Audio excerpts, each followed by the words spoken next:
श्रीमती शोभा ठाकुर जी लखनऊ से। राधे राधे। पूज्य गुरुदेव आपके चरणों में कोटि कोटि प्रणाम। गुरु महाराज जी, मेरी आराध्य माँ वैष्णो देवी हैं। मैंने उनको अपनी माँ समझकर प्रेम किया है और पूजा करती हूँ और उनके दर्शन करना चाहती हूँ, पर जब कभी घर में अकेली रहती हूँ तो उनके विग्रह से प्रकट होने का विचार ही मन में डर उत्पन्न कर देता है। क्योंकि माँ नहीं माना। अपनी माँ से मिलने के लिए मन व्याकुल होता है या डरता है? व्याकुल है, पर अंदर से मुझे लगता है कि आगे मैं इनको शायद डर ना जाऊं। नहीं, अभी माँ नहीं माना। कितनी भी भयानक माँ हो, बच्चे को कभी डर होता है? देखो, जब नरसिंह भगवान ने अपना रूप धारण किया खंबे से प्रकट होकर, कोई भी ऐसा देवता नहीं था जो भयभीत ना हो गया हो। हिरण्यकश्यप मूर्छित हो गया एक बार की दहाड़ में। बड़े बड़े सब भगवान शंकर आदि ब्रह्मा आदि विनय कर रहे हैं, लेकिन भगवान का क्रोध शांत नहीं हो रहा। पटक पटक कर मार डाला, फाड़ डाला हिरण्यकश्यप को, मेरे भक्त को सताया। लेकिन जब देखा भगवान शंकर ब्रह्मा आदि ने कि इस समय रोष शांत नहीं हो, तो कहा प्रहलाद जी से, बेटा तुम जाओ, तुम जब समझाओगे तो इस समय हरि शांत हो जाए। तो प्रहलाद जी डरे थोड़ी हैं, दौड़ कर गए और गोद में चढ़ गए, मेरे प्रभु ना। तो जानते हो, नरसिंह रूप में भगवान जी ब्याह से चाट रहे थे और अश्रु भगवान के गिर रहे हैं कि वत्स, बहुत देर हो गई, तुम्हें बहुत कष्ट दिया गया, मैं क्षमा चाहता हूं, मुझे बहुत विलंब हो गई आने में, तुम्हें बहुत कष्ट दिया गया। प्रहलाद जी को चाट रहे हैं। तो माँ हमारी माँ है, प्रभु हमारे प्रभु हैं, चाहे वो जिस रूप में, हमें डर लगेगा क्या? नहीं लगेगा। जैसे हमें पता हो कि मेरे पापा अभिनेता हैं, और वो जाकर के जब रोल में आए तो गला काटते दिखाई दे रहे, गोली मारते दिखाई दे रहे, तो हमें क्या लगेगा? नहीं नहीं, हम जानते हैं हमारे पापा बहुत अच्छे हैं, ये तो नाटक कर रहे हैं, ऐसा लगेगा ना। वो कभी डरेगा नहीं कि ये स्वांग कर रहे हैं, वो डरेगा नहीं। एक पत्नी बहुत अपने पति से विनोद करती थी, और वो सरकारी ऑफिसर थे, पिस्तौल रक्षा के लिए मिली थी। एक दिन उन्होंने विनोद किया, आप लेट क्यों हो गए? पिस्तौल निकाला, गोली भरी, बंद किया, उसकी कनपट्टी पे रख दिया, रुद्र रूप रख के, अरे हटाए अपने खिलौने, इससे मैं डरने वाली हूं, मैं जानती हूँ। बोले क्यों? इससे तो अच्छे अच्छे डर जाते, तुम्हें डर क्यों? मुझे पता है आप मुझे बहुत प्यार करते हैं, आप मेरे पति हैं, आप ऐसा नहीं कर सकते। समझ रहे ना? मुझे पता है वो मेरी माँ है, मुझे डरना क्या?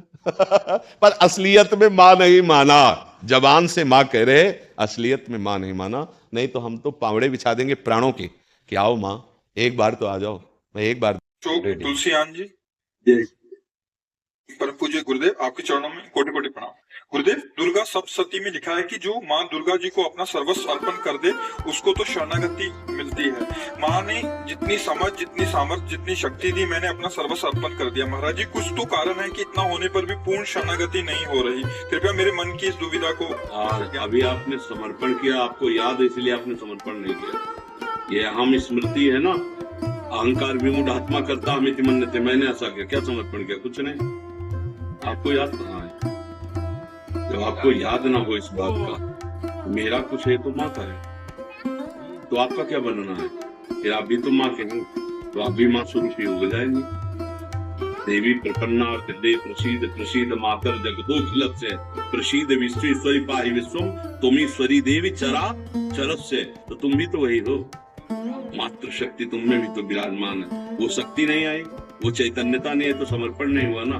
हम आज सत्संग में कह रहे थे, अगर ध्यान से सुना हो, कि बिजली का बोर्ड सही है, प्लग भी लगा हुआ है, स्विच भी सही है, बल्ब भी सही है, और ऑन करने से जला क्यों नहीं? बोले कनेक्शन सही नहीं है। बच्चे चावल भर कनेक्शन हटा, इसलिए ऑन ऑफ करते हो, कोई फर्क नहीं पड़ेगा। और थोड़ा और कनेक्शन सही हो जाए, एक बार में जल जाएगा? नहीं जल जाएगा। हमारा कनेक्शन सही नहीं है, हमारा चिंतन सही नहीं है, हमारा समर्पण सही नहीं है। अभी अहम बकाया रह गया है। तन वांग मनोभीर अमलई सोहम तवेवाश्रिता, शरीर मन वाणी और अमलई निर्विकार भाव से मैं स्वयं प्रभु के चरणों में शरण, तो शरणागति पक्की। फिर निर्भय, निसंकोच, आनंद में बेपरवाह मत हो जाए। वही चाहे माँ को चाहे पिता को, वही है, वही है पिता।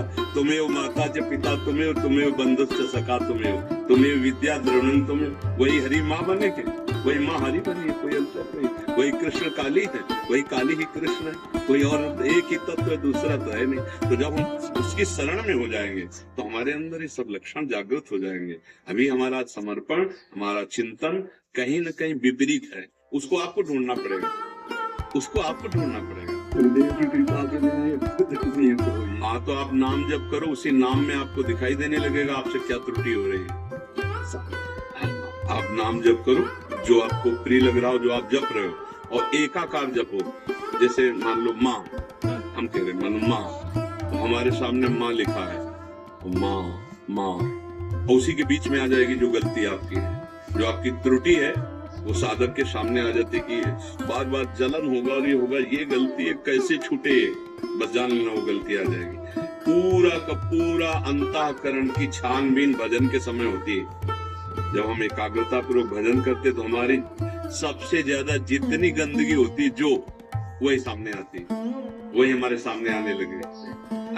एकदम ऐसे ही हो, क्योंकि अपने लोग चल रहे हैं, अपने लोग कोई प्रवचन थोड़ी कर रहे हैं, उसी मार्ग में चल रहे हैं, तो उसको देखा है, और उसी कमियों को हम क्रमशः दूर करते हैं। धीरे धीरे एक एक बात पकड़ी, आज ये छोड़ा, फिर ये छोड़ा, फिर ये छोड़ा, और धीरे धीरे निरपेक्ष होते चले जा रहे हैं। नया संस्कार न बनने पावे, पुराने संस्कार निकल रहे हैं, और भजन हमारा एक तार चलेगा, तब ये पकड़ आएगी। ऐसे मनोरंजन वाला भजन नहीं काम करता है, इसमें काम करता है एक तार, तन्मयता पूर्वक देख भी रहे, वही सुन रहे, वही हम अंदर से जप रहे, फिर उस समय सारी कमियां आ जाएंगी। आप में जो जो कमी है वो उस समय दिखाई देने लगेगी, ये कमी है, ये कमी है, ये कमी है। बस उन कमियों को अपने दिमाग में नोट करो, तो धीरे धीरे हटाओ, तो आप शरण में माँ के होते चले जाओगे। माँ को पुत्र जाए थे कुचिदग को माता न भोती, उन्होंने तो प्यार ही किया है। हमारी तरफ से जो कमी है उसको हम माँ के ज्ञान बल से, बुद्धि बल से दूर करते हैं, और माँ के करुणा में चरणों का आश्रय लेकर के मां स्वरूप हो जाते हैं। चिद चिद लक्षणों, चेतन अचेतन वही तत्व है, उसी में लीन हो गए, तब हो गया। मां में इतना चिंतन करे कि अपना स्वरूप मांमय हो जाए, तभी माना जाएगा कि आप मां के पूर्ण शरणागत हो गए। नहीं, हाँ, ये ढांचा केवल है, अंदर मंदिर में मां ही बैठी। माँ ने इतना तो ज्ञान करा भी दिया है, अनुभव में नहीं आया। बस अनुभव बिना ज्ञान, जैसे मान लो हम कहा कि खीर बनाने की पूरी प्रक्रिया पता है, पर कभी बना के नहीं खाया, तो अधूरा है लाभ प्रक्रिया। एक बार चक बना करके खाए तो ये बात अनुभव में आ जाए, तभी अनुभव गम्य भजेंगे संता। ज्ञान तो बहुत लोगों को है, लेकिन उसका अनुभव कहाँ है? अनुभव हो जाए तो जीवन मुक्त हो जाए, आनंदमय हो जाए। ठीक है महर्षि, जैसे हमें प्यारी जी श्री जी राधा रानी से प्रेम है, और उनके भक्तजनों को उन पे पूरा दृढ़ विश्वास है, और वो प्रेम भी करती हैं हमसे, वैसे ही जो माँ के भी बहुत सारे भक्त हैं, तो माँ भी वैसा ही प्रेम दुलार वैसा। आप सच्ची मानिएगा कि माँ को जो नहीं भजते उनको भी माँ दुलार कर रहे हैं, कि जो माँ को भज रहे हैं उनको दुलार कैसे ले करेंगे? देखो ना, पूरी सृष्टि का पालन पोषण माँ के द्वारा ही तो हो रहा है। आद्या शक्ति त्रिगुणमयी माया माँ भगवती अम्बा ही तो पूरे जगत का पालन पोषण कर रही है। हरि की शक्ति से तो सब हो रहा है, तो शक्ति स्वरूपा यही तो है माँ, यही तो जगदम्बा है। तो हमें लगता है यदि हम प्यार से भजन करेंगे तो निश्चित यही सब है। आपसे सच्ची कहते हैं, आप सीता कहो, राधा कहो, दुर्गा कहो, काली कहो, अम्बा कहो, वो महाशक्ति है, वही सब परम तत्व है। 10-20 तत्व नहीं है, एक ही है। लीला में अलग अलग लीला है। कहीं माँ का शांत रूप है, गौरी शांत रूप, कहीं विकराल चामुंडा भद्रकाली विकराल, कहीं विकराल कहीं शांत, उन्हीं के सब रूप है।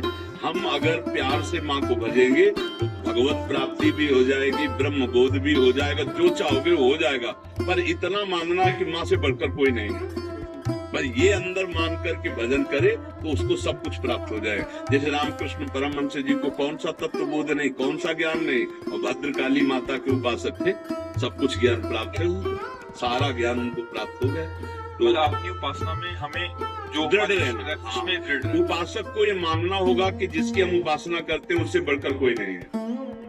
जब ये मानेगा तभी उसकी आसक्ति उस पर होगी, वो चाहे जो उपासना। जैसे हम राधा चरणों के उपासक हैं तो इसके आगे कुछ नहीं, आप माँ के उपासक तो माँ के आगे कुछ नहीं, राम उपासक राम के आगे कुछ नहीं, शिव उपासक शिव के आगे कुछ नहीं। तभी समझ में आएगा, क्योंकि उनके सिवा कोई है नहीं। तभी आपकी आसक्ति होगी, तभी आप तन्मय होंगे। और जहाँ दूसरा प्रतीत हुआ तो फिर वो भाव नहीं बन पाएगा, जो भाव मोक्ष प्रदान करने वाला है या प्रेम प्रदान करने वाला। प्रेम गली अति साकरी तामे दो ना समाये, एक ही होकर जाना होगा। एक भाव से ये इनके ये सिवा- बाकी स्तुति करो, बस एक कोई पकड़ दो से। बस उनके सिवा कोई है ही नहीं। तुम ईश्वरी देवी चराचर से, तुम ईश्वरी देवी चरा, तुम ही ईश्वर हो, तुम ही चराचर जगत हो, दूसरा कोई नहीं। देवी जी के लिए तुम ईश्वरी देवी चराचर से। देवी प्रपन्नार्थ माने शरणागत, हरे प्रसीद, जो उनकी शरण में आ गया उसके सारे दुखों को हरण करके प्रसन्नता और सुख प्रदान किया। देवी प्रपन्नार्थ हरे प्रसीद मातर जगतो खिलत से, हे जगत की अखिल माता आप हम पर प्रसन्न हो, हाँ सब पर दया करो, सत्य भाव से चलो, उनका नाम जप करो, दूसरों को सुख पहुंचाओ, माँ प्रसन्न हो जाएगी। बोले माँ ने ज्ञान कराया, एक को ब्रह्म द्वितीय नाथ से, सब में मैं ही हूँ।